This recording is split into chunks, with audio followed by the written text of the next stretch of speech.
Hey, do you know what time it is? That's right.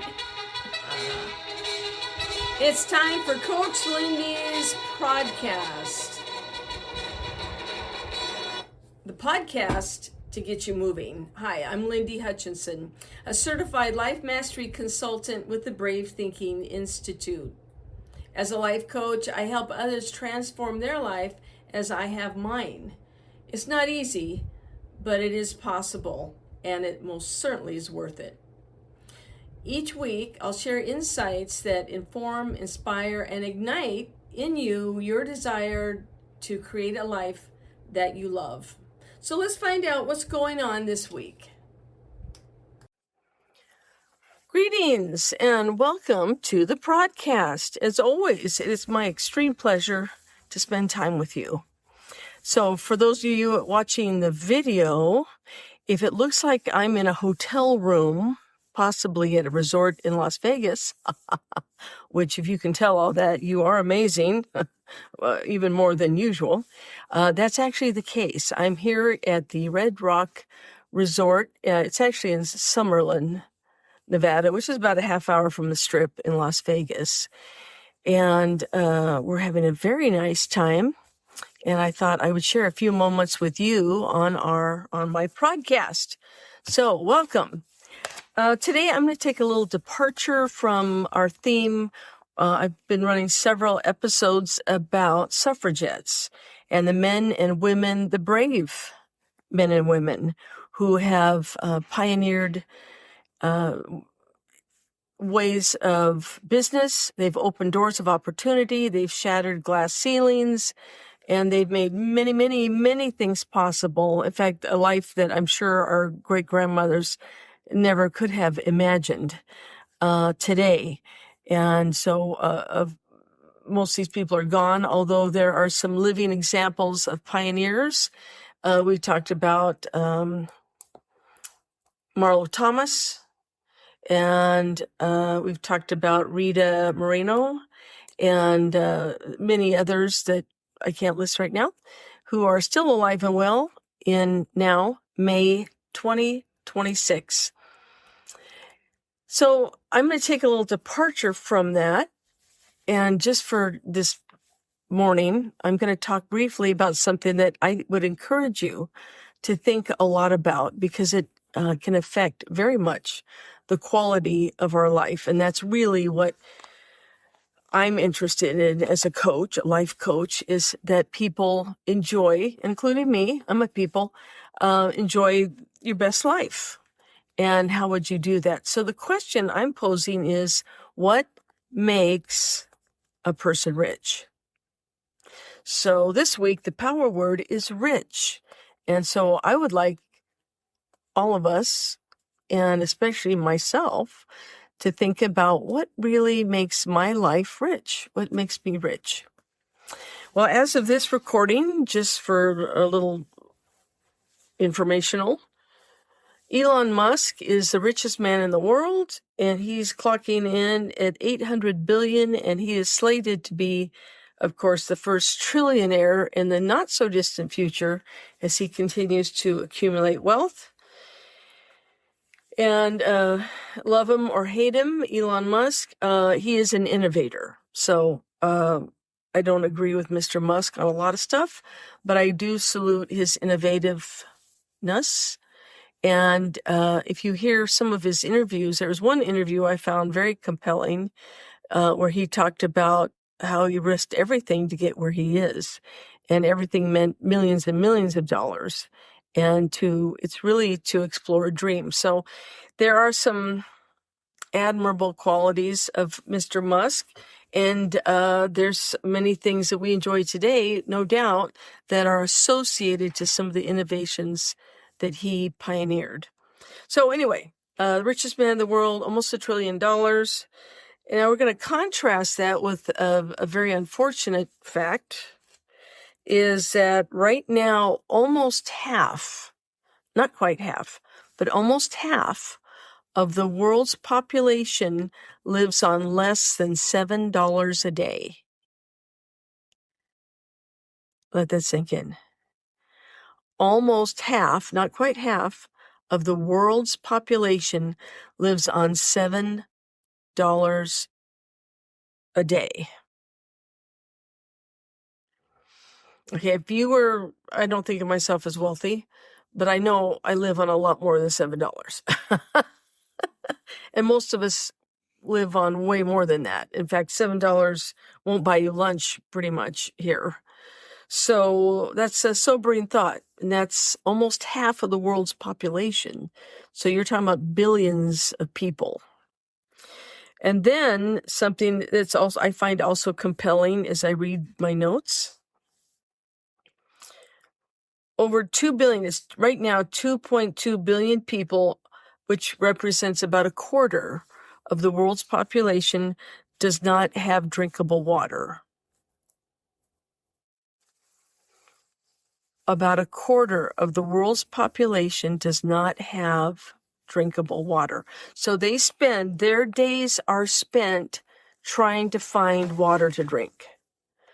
Okay, which is ludicrous when you figure how much we spend, this country, for example, on space programs and on super luxuries. Those things are not bad. But if you consider that a quarter of the world's population doesn't have water to drink, and they spend all of their time, or the lion's share of their time, trying to conserve the water that they get and trying to find water that they can use. That's terrible. So returning back to my question, what makes a person rich? Well, if we're following this theme, if you have drinkable water at the ready, if you can turn on your faucet, or if you have bottles of water, which most Americans have cases of water, thank you, Costco, or Sam's Club, or somewhere where you get cases and cases of bottled water, you're rich in terms of water. You are water rich. And of course, when you don't have water to drink, we know all of the powerful and terrible things that happen to the human body when you're not properly hydrated. It's not a glamour thing. It's not about, what's cool. We are 60 something % water. So you need water. If you don't have anything else, milk, juice, sodas, coffee. Oh, did I say coffee? We need water, right? So 1/4 of the population doesn't have ready drinkable water. They have to seek out, they have to buy, they have to try to get water, which is, at this day and time, is absolutely ridiculous. Another sobering figure is almost half of the world's population, again, just short of half, almost half of the world's population does not have proper, ready sanitation. That means flushing toilets, water to wash your hands with, water to wash your body with, proper disposal of garbage. This is not available. That's almost half of the world's population. So here's the question. Do you have trash pickup? I do. Do you have water in a shower, a bathtub, apparatus to clean things with? I do. In fact, I would say the vast majority of Americans have that available. So what makes you rich? Well, so far, I'll use myself as an example. I've got lots of water. I have several bottles here, and I've got lots of running clean water actually here in the hotel room. And we actually have great big pools to swim in. I wouldn't recommend drinking it, but but we have water. And the second thing, sanitation.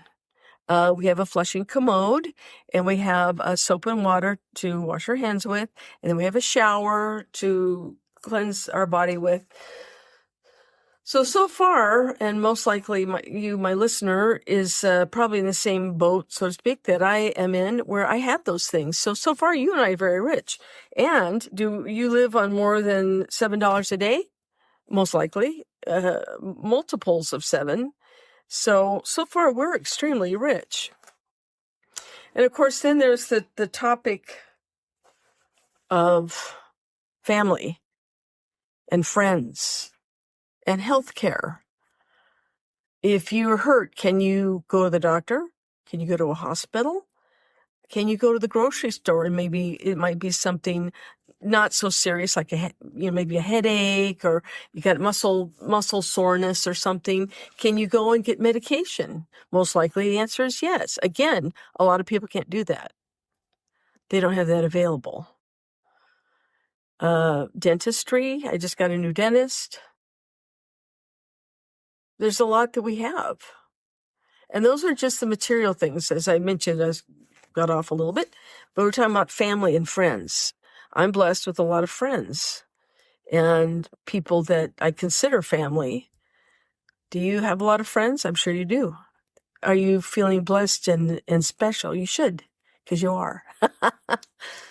But as we think about what makes us rich, or the abundance in our life, it's good to think about what really makes us rich, is that we have water to drink. We have a place to bathe. We have a place to recreate. We have all kinds. I mean, the list this podcast episode would be hours long if I was to list all the things that we enjoy. But we have proper health care, and we have dear friends, and we have loving family, and we have people that we can turn to for support. That is what makes us rich, according to me. And if you start researching and reading, there have been a lot of people with a lot of actual money, so they were rich, who weren't particularly happy. And to me, it's kind of like, well, what's the point? Is that, people knock themselves out trying to get lots of money. If you're still not happy, what's the point? It didn't bring you happiness. So having a pet, our furry friends, loving family, a hot cup of joe, yay. We want to share those moments, and then sometimes have some solitude where we reflect on how blessed and fortunate we truly are, regardless of your religious or political stance. We're blessed. If you have water to drink, you have loving family, and you can be comfortable and you can take care of your health, you're rich. You really are rich. So take some time today or tonight, sometime soon, and reflect about a beautiful sunset, how great it is to go where you want to go, meet up with friends, and have fun. And then do something kind for someone else. Do something nice, and you will see this shock and awe, which is really sad. Yesterday, I was in a situation where my friend and I, we paid it forward, and there was two ladies, and you would have thought they won the lottery, and it wasn't much. It really wasn't much. But they were just so surprised at the kindness. So you buy someone a cup of coffee. Let someone go ahead of you in line. Do something nice and see the surprise and the admiration they have for you. And it makes you feel good. Do something nice, because you are rich in every way. So that's my lecture for the day. Ba-ba-da-ba. She says, can we go back to talking to suffragettes, please? Yes, we'll do that too. But from our Hey, That's Funny file, I don't suffer from insanity. I enjoy every minute of it. That was anonymous, and that was hilarious. So, my friend, have a great day. Have a great week. And I will look forward to seeing you next time here on the podcast. Okay? Take care, because you deserve it. Hey, thanks for joining me this week. I look forward to being with you every week. And if you'd like to get in touch with me, please email me at coachlyndi@lyndyhutchinson.com. My name is spelled Lyndi, so it's Coach Lyndi, Lyndi, at Lyndy Hutchinson, LYNDIHUTCHINSON.com.